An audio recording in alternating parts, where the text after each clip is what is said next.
Hidup kudus. Renungan ini didasarkan dari 1 Petrus pasal 1 ayat 14 sampai 16, Ibrani pasal 12 ayat 14 dan Matius 15 ayat 18 sampai 20. Hidup kudus merupakan salah satu aspek utama dalam kehidupan Kristen. Kekristenan sejati tidak dapat dipisahkan dari kekudusan. Karena itulah yang menjadi tujuan karya Kristus di atas kayu salib, yaitu agar manusia memperoleh pengampunan atas seluruh dosanya sehingga menjadi kudus dan layak masuk dalam hadirat Allah. Namun, seringkali kita menemukan orang-orang Kristen yang masih kurang memperhatikan kehidupan yang kudus ini. Cara hidup mereka tidak jauh berbeda dari orang-orang yang tidak mengenal Yesus Kristus, yang seringkali masih berkompromi dengan cara hidup lama yang cemar.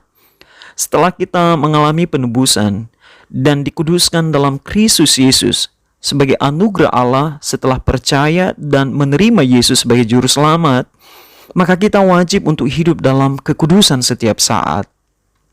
Orang-orang yang telah ditebus oleh darah Yesus adalah milik Kristus sepenuhnya. Maka setiap kita yang adalah milik Kristus wajib untuk hidup kudus, sama seperti Yesus Kristus yang mempunyai hidup kita. Sebagaimana tertulis dalam 1 Petrus pasal 1 ayat 14 sampai 16. Betapa pentingnya kekudusan ini bagi kita orang percaya, sehingga Alkitab mengatakan bahwa tanpa kekudusan maka seseorang tidak akan pernah melihat Tuhan. Itu tertulis dalam Ibrani pasal 12 ayat 14. Kekudusan adalah syarat untuk dapat berjumpa dengan Tuhan dalam surga. Hal ini berarti sebagai orang Kristen kita harus berjuang seumur hidup untuk hidup kudus. Yesus mengajarkan bahwa hidup kudus lahir dari hati yang kudus dan suci. Bandingkan dengan Matius 15 ayat 18 sampai 20.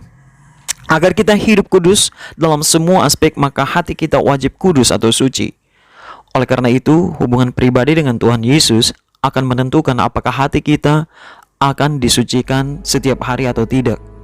Jika kita membangun hubungan yang erat dengan Tuhan, maka Ia akan menguduskan hati kita setiap hari, sehingga hal-hal yang kudus akan lahir dari kehidupan kita.